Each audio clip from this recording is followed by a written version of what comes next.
Hello and good morning. You're watching Doordarshan News and this is the news for hearing impaired. I am Nancy Kohli and with me is Sonu. Let's begin with the headlines. Prime Minister Modi launches 3 new high-tech COVID-19 testing facilities for Kolkata, Mumbai and Noida. With an ability to conduct over 10,000 samples per day, the laboratories will also be able to test for diseases other than COVID-19.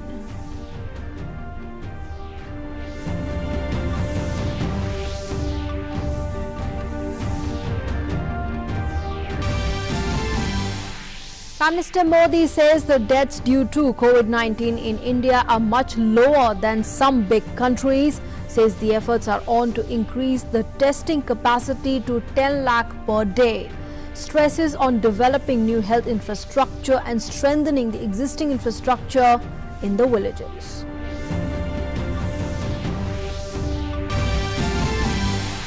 The government bans 47 more mobile applications which are clones or lighter versions of the already banned 59 applications. The government has banned a total of 106 mobile applications so far, citing cyber security threats.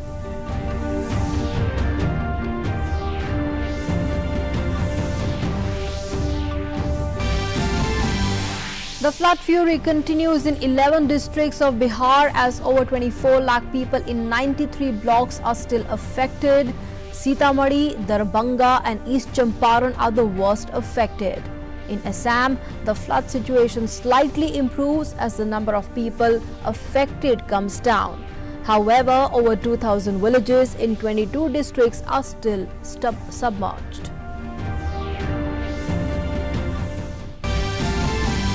In Rajasthan, Governor returns the cabinet note seeking convening of the assembly session. The Congress sends a memorandum to the President seeking his intervention. Supreme Court allows the Speaker to withdraw plea seeking action against Sachin Pilot and the rebel MLAs.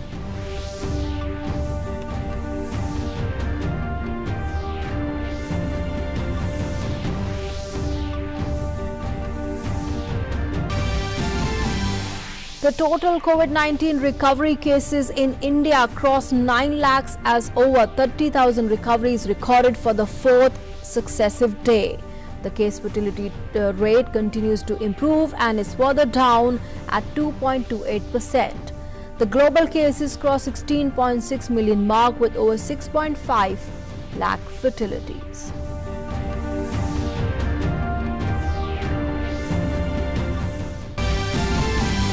And US presidential debates to begin with the first debate on 29 September in Cleveland, Ohio.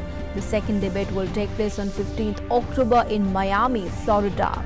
President Donald Trump is facing his Democrat challenger and former Vice President Joe Biden in the 3rd November elections. Our top story, Prime Minister Narendra Modi yesterday launched 3 new COVID-19 testing facilities via video conference.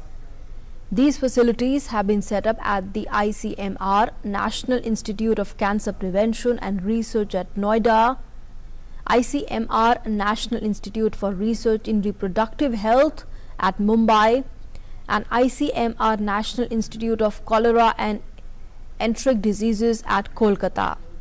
They will be able to test over 10,000 samples in a day. Prime Minister Modi said that India had performed better than some countries. The fatality rate was low and the recovery rate high, indicating that India's strategy of testing, tracking and treating was delivering results. The Prime Minister also appealed to people to maintain all the precautions during the upcoming festive season in the country. He added that the efforts are on to increase the testing capacity to 10 lakh per day.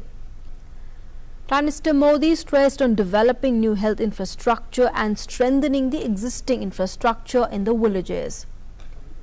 Now, these testing centers will also offer other benefits. They will reduce the turnaround time and exposure of the lab personnel to infectious clinical material. They are also enabled to test diseases other than COVID-19.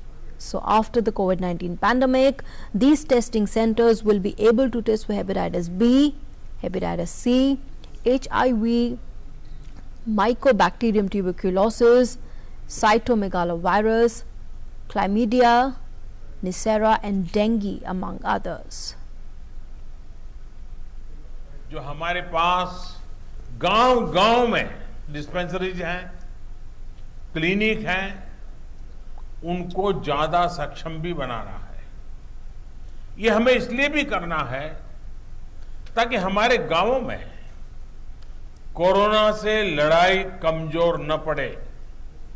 अभी तक गांवों ने इसमें बहुत अच्छा प्रदर्शन किया है और इसके साथ ही हमें इस बात का ध्यान रखना है कि हमारे कोरोना योद्धा किसी तरह की थकान का शिकार न हो। हमें नए और रिटायर्ड जो भी प्रोफेशनल्स इस सेवा के लिए आगे आना चाहते हैं, ऐसे प्रोफेशनल्स को हेल्थ सिस्टम से जोड़ने के लिए भी लगातार काम करना होगा। The government has taken yet another step against the Chinese applications, citing the cyber security threats. Yesterday, 47 more Chinese applications were banned, and these applications are apparently clones or lighter versions of the already banned 59 applications.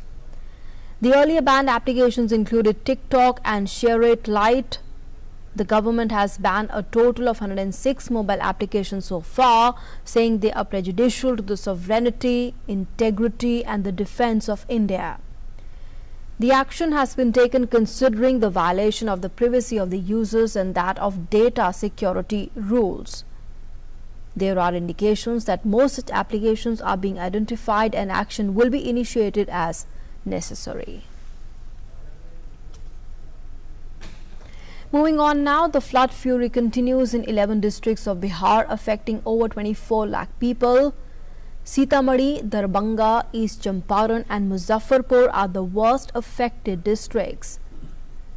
17 teams of the NDRF and 8 teams of the SDRF are engaged in the rescue and relief work. According to the State Disaster Management Department, the Air Force helicopters made 11 sorties to drop food packets in Gopalganj, Darbhanga and Motihari. So far, over 1,67,000 people have been evacuated from the inundated areas. The government has confirmed 8 deaths in the flood-related incidents. Cuts and protection work of 3 breached embankments are also going on in full swing. The trains running on Samastipur, Darbhanga and Muzaffarpur, Narkatiyaganj are being diverted via alternative routes due to flooding of a rail bridge. The Met Office has predicted heavy to very heavy rain in the catchment areas of Nepal and Bihar today, while there would be light to moderate showers in the next 2 days. And there's slight improvement in Assam flood situation that could be seen in the last 24 hours as the number of people affected has come down by over 2 lakh. However, the flood-induced death toll has reached 103, with 1 more death reported from Golaghat district yesterday. Around 2,026 villages in 22 districts along with over 1,09,236 hectares of cropland is still submerged. Golpara, Barpeta, Morigaon are the worst affected districts. The water level of rivers in at least 7 districts is yet to go down the danger mark. 259 relief camps across the state are still sheltering over 45,000 people. And the latest on Rajasthan. Amid political crisis in Rajasthan, the governor returned the revised proposal of the state cabinet to call the assembly session with some queries. He said the assembly session has to be called in accordance with the constitutional provisions. The Raj Bhavan said that it has no intention of not calling the assembly session. The Bharatiya Janata Party has welcomed the governor's decision. The leader of the opposition in the Rajasthan Assembly, Gulab Chand Kataria, said that in the era of corona pandemic, all the doubts must be cleared. At the same time, the Congress has asserted that it is the right of the cabinet to call a session of the assembly. The Rajasthan Congress Legislature Party has sent a memorandum to President Ramnath Kovind seeking his intervention for convening a session of the State Assembly. The matter of Rajasthan political crisis echoed in the Rajasthan High Court as well as Supreme Court as well. The Rajasthan High Court has rejected BJP MLA Madan Dilawar's plea questioning the Speaker's inaction on his complaint against the merger of 6 BSP MLAs with the Congress. The High Court dismissed the petition as the Speaker had passed the order on Dilawar's complaint. Dilawar had filed the complaint to the Speaker in March seeking disqualification of the legislators. On the other hand, the Supreme Court allowed the Speaker of the Rajasthan Assembly to withdraw his appeal against the High Court's order, asking him to defer it till 24th of July, the disqualification proceedings against Sachin Pilot and 18 Congress MLAs. Senior advocate Kapil Sibal, appearing for Assembly Speaker CP Joshi, told a bench headed by Justice Arun Mishra that the Rajasthan High Court gave a fresh order on 24th July and they are considering legal options.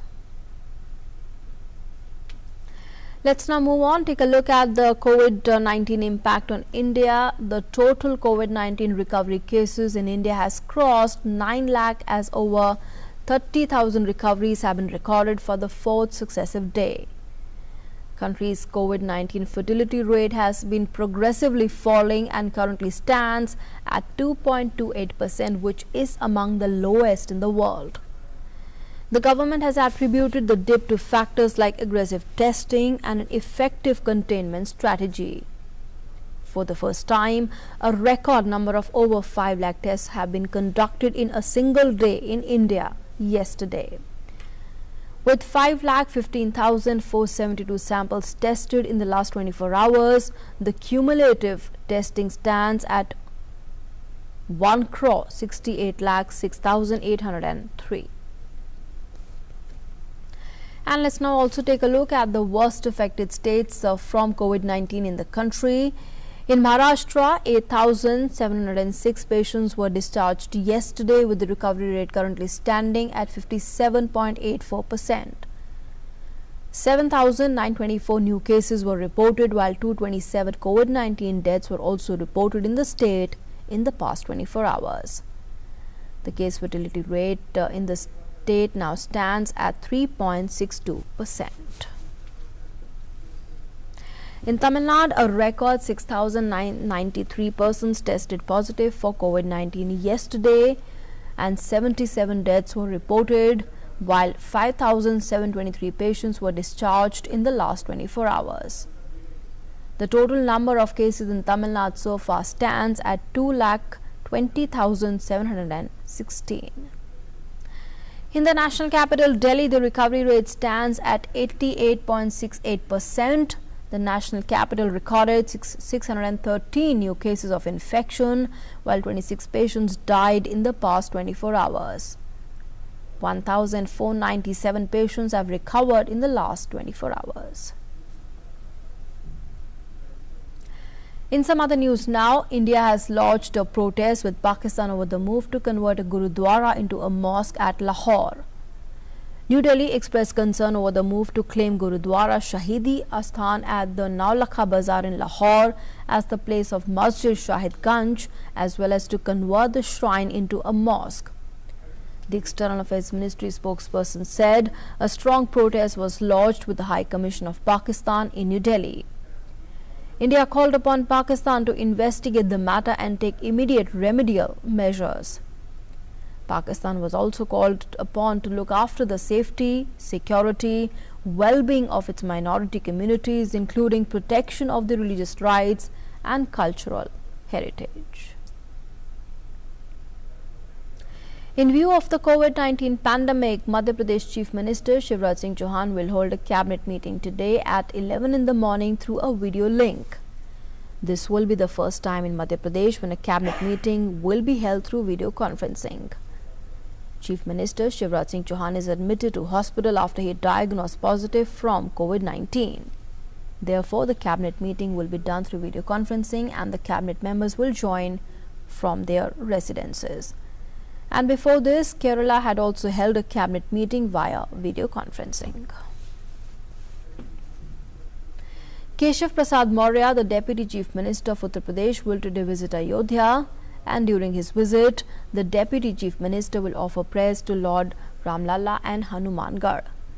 Prime Minister Modi will take part in the foundation stone laying ceremony of the Ram Temple on the 5th of August in Ayodhya.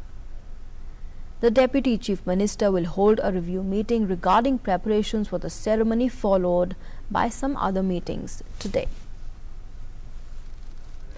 Meanwhile, the General Secretary of Sri Ram Janmabhoomi Tirth Kshetra Trust, Champat Rai, in a video message has urged devotees not to send gold and silver bricks. Instead, they can send financial aid for the construction. मंदिर निर्माण के लिए केवल bank में धन चाहिए, चांदी नहीं चाहिए। भविष्य में क्या होगा इसके बारे में आज नहीं सोच सकते। इसलिए जो बंधु समाज से अपने पास से चांदी दे रहे हैं, मेरा ऐसे तमाम भक्तों से निवेदन है वो उस चांदी के समान रुपया बैंक अकाउंट में जमा करें। Now, amid some media reports about the reintroduction of the Financial Resolution and Deposit Insurance Bill 2017, the government has clarified through the PIB fact-check team that such a decision has not been taken. The FRDI Bill 2017 was introduced in the Lok Sabha on the 10th of August 2017 and thereafter was referred to the Joint Committee of Parliament for examination and report.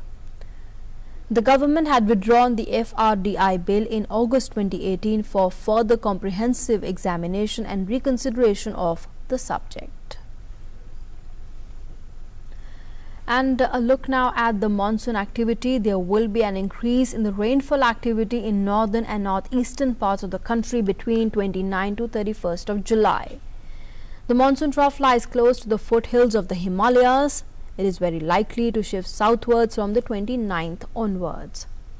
According to the Met Department, due to the convergence of strong southerly and southwesterly winds in lower levels from the Arabian Sea, the northwest and the central parts of the country is likely to witness light to moderate rainfall today and tomorrow at isolated places.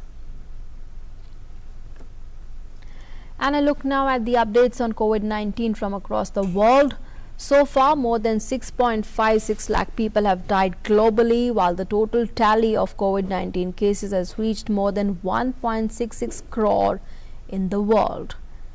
The situation remains worse in US, followed by Brazil in terms of both infections and fatalities. About 44.33 lakh cases have been registered in the US so far, with the death toll surging past 1.5 lakh. Brazil trails behind the US, recording 24.43 lakh infections, with the death toll crossing 87,000. The World Health Organization has said that bans on international travel cannot stay in place indefinitely, and the countries are going to have to do more to reduce the spread of COVID-19 within their borders. The WHO chief at a virtual news briefing in Geneva said that only with strict adherence to health measures, from wearing masks to avoiding crowds, would the world manage to beat the COVID-19 pandemic.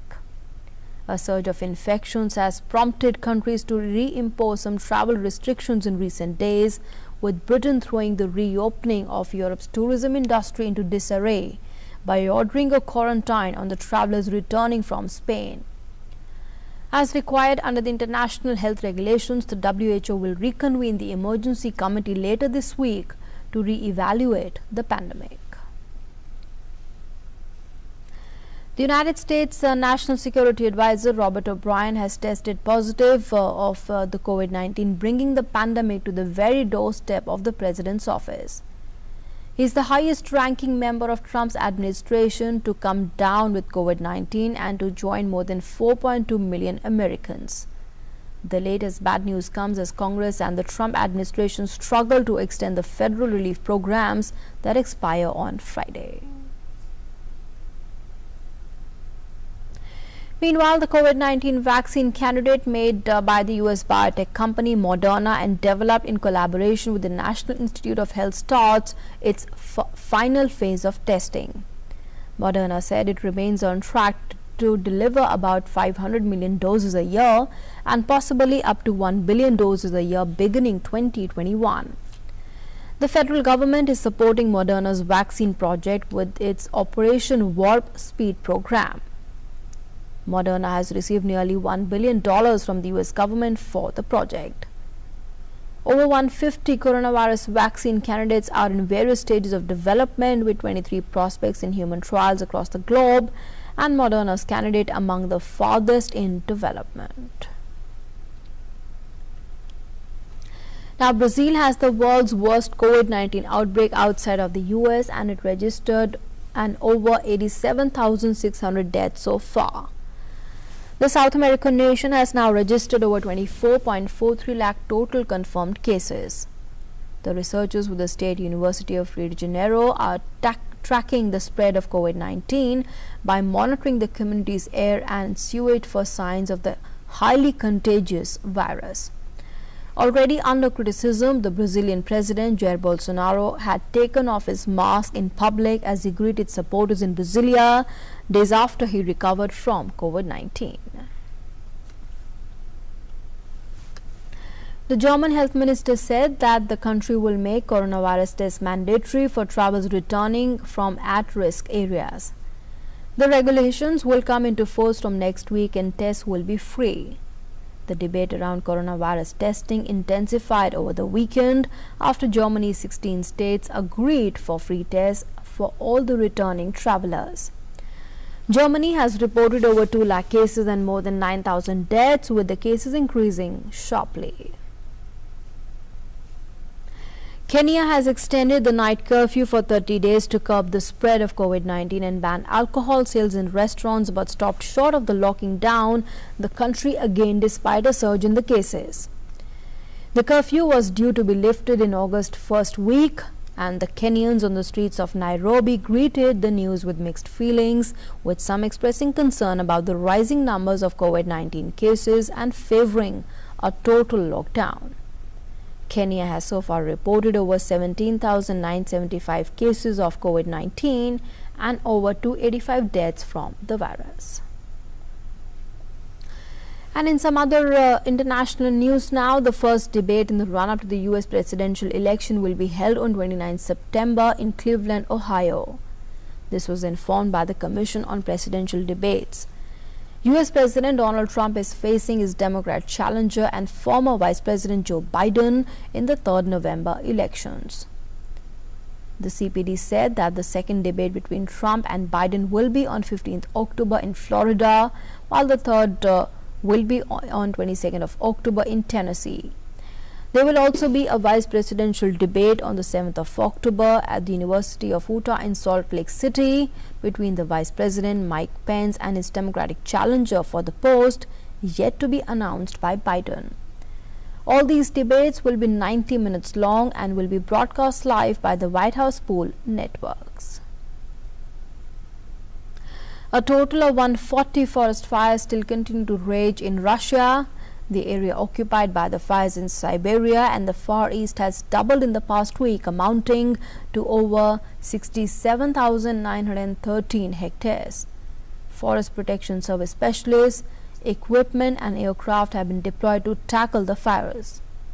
Sweltering heat and dry weather have worsened the spread of the wildfires across many regions of Russia, reaching into boreal forest and tundra that blanket the northern Russia.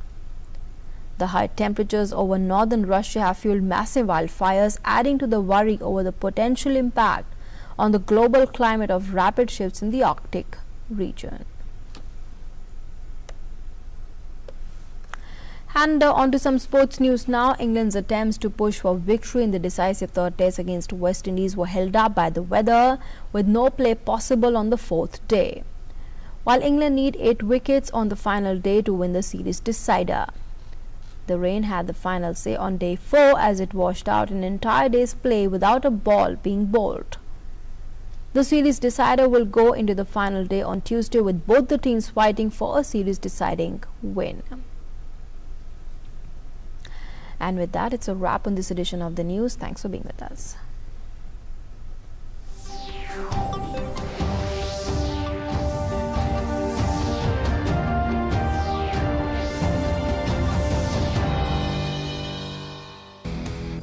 PV Sindhu.